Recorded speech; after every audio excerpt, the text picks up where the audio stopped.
Should I put more money into a VDY or XEI? That is the question. I'm a beginner, by the way. Firstly, thanks so much for taking the time to leave a comment down below, because you know how to touch a man's soul when you ask him about finance, especially his two favorite Canadian dividend ETFs that pay monthly, by the way. And depending on your risk tolerance, time horizon, both of these, one of these could serve a core purpose in your portfolio. So let's break them down. If you're on a path to financial independence, if one day you want to retire early, you love talking stocks, go hit that subscribe button, folks, because you all know I will answer your comments and talk about this till I die. And VDY is that core holding that I personally picked. As many of you know, it is one of the largest holdings in my portfolio, mostly in my TFSA, my tax-free savings account. Currently makes up 18% of my total holdings. I'd like to get it up to 25%, but let me explain why a little more in depthly to give you clarity and hopefully give you some direction with your decision there. Firstly, XEI, guys.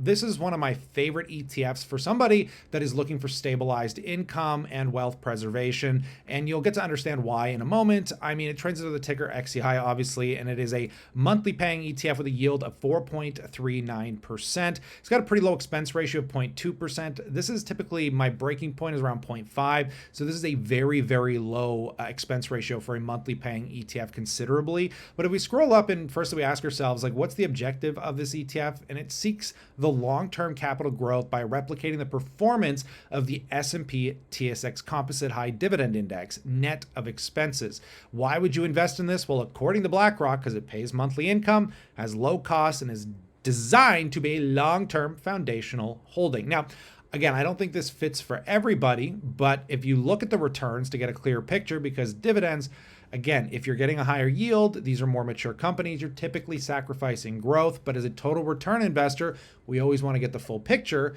We can see since inception, this is annualized around 8%, which is actually a very healthy return. And we can see, you know, if we just take a look at the last 5 years, they have been quite astonishing, to say the least, because, I mean, we're talking about, you know, a huge growth period. We're in a peculiar bull market here, but if you put 10 grand in here, just an odd 5 years ago, you'd be up to, you know, 22,000 bucks. So congrats to those that like these kind of ETFs. If we take a look at the holdings now to get a clear view of what they're actually putting our investments in, if we put, say, 100,000 in here, hypothetically, 5,000 is going to Royal Bank, 5,000 is going to Toronto Dominion, 5,000 is going to Suncor. We can see the top holdings here make up between 4 to 5%, including Nutrien, Canadian Natural Resources, Fortis, a lot of great companies. Let's take a look a little deeper just to get an idea of where it goes from here. We got TELUS, great company, BCE, that could be a good recovery play there, National Bank, Brookfield Infrastructure. You know, these are a lot of Canadian stocks people would buy on an individual basis, and this could be a real end-all be-all solution to owning the best Canadian dividend stocks. But if we take a look at the exposure, guys, it's about 31% financials, 30% energy, 13% utility, 10% communication, and then a few other sectors down below. Now, I'm going to explain to you why I didn't choose this, and it's really quite apparent when we look at VDY. VDY year-to-date up 15%. Comparably, XEI is up 13%. We zoom out on the 5-year here. We're talking about a 90% without the dividend. Comparably to XEI over the last 5 years, that is up 70%. We start to ask ourselves, why is there more growth behind VDY? And there are some big differences here. Firstly, let's scroll up and just take a look. This thing isn't yielding as much. It's about 3.67%. Very similar expense ratio at 0.22. Actually, let's just take a deeper look at the dividend first. We can actually see that this monthly income over the last 10 years has been quite extensive. In the last 5 years, we can see it's a little bit more spotty, but it's going up quite considerably. And if we take a look at the dividend scorecard, it is actually having a 5-year growth rate 1% higher than that of XEI at 9.19%. So we ask ourselves, why is this one more growth oriented? And it's because it's more concentrated. This employs a bit of a different mechanism. If we read the fund objective, it's very similar. It seeks to track, to the extent reasonably possible and before fees and expenses, the performance of a broad Canadian equity index that measures the investment returns of common stocks of Canadian companies that are characterized by high dividend yield. However, why invest in this fund? There's a few different things in here. Seeks to track the performance, again, of the Canadian Dividend Index, employs a passively managed fully replicated index strategy to provide exposure of Canadian large, mid, and small cap stocks diversified across all industries, and uses efficient, cost-effective index management techniques, which are market cap weightings. And if we scroll down, guys, you're going to get a clear picture. Firstly, when you look at an ETF like this that is market cap weighted, its return has been closer to almost 11%. It's just above 10.5% there, guys. And you scroll down and you take a look at the holdings. I would be cautious with this one, but also excited if I was a younger investor. And these are the reasons why.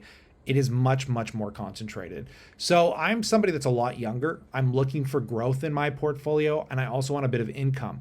If I was in retirement and I was looking for wealth preservation, lower volatility, you might look at something like XEI. But I'm somebody who's 33. If you're somebody that's my age or younger and you've got 20, 30 years ahead of you, and I'm going to show you what that's going to look like in the return, you might want to choose the higher growth vehicle, the one that has the best total return, because this one inches out just very similar yield, just slightly lower by maybe almost a percentage point.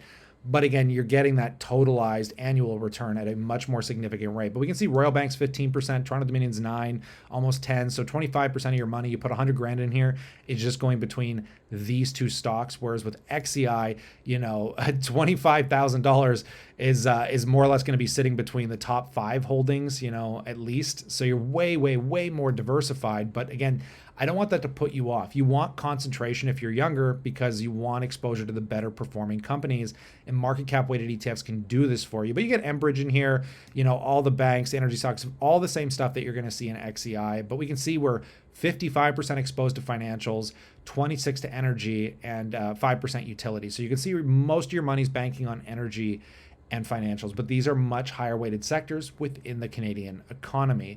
So you might be asking yourself then, over long periods of time, how different can these be? Well, let's just ask ourselves based on the exact numbers that we have here. First, we'll talk about the 8% return. If we were looking 30 years ahead, we put $10,000 away at 8%, guys, and we never put another dollar into this ETF, reinvested the dividends, we can see that would equate to a sizable amount of money. It turns into $100,000.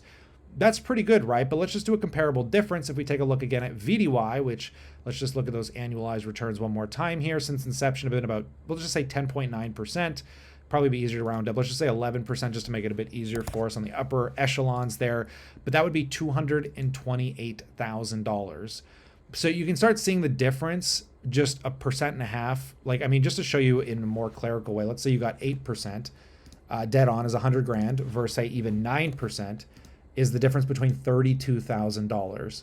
So you can understand that if you have a long time frame and you're not utilizing the cash flow today, and why I preface this so hard, make sure you're paying attention to total returns, because 1 or 2% is the difference over a long time of a lot of times hundreds of thousands of dollars, especially if you're going to consistently put maybe another 500 away a month into one of these ETFs, right? You could be talking about the difference between having $1 million and 800,000, right? So this is just a really interesting conversation to be had, and I'm hoping giving you a clear view of how I approach these two ETFs, because I look at them and I'm like, hey, if I was in retirement and I want more diversity and less volatility, and I just want to rely on a steady income but still get a bit of growth, XEI all day.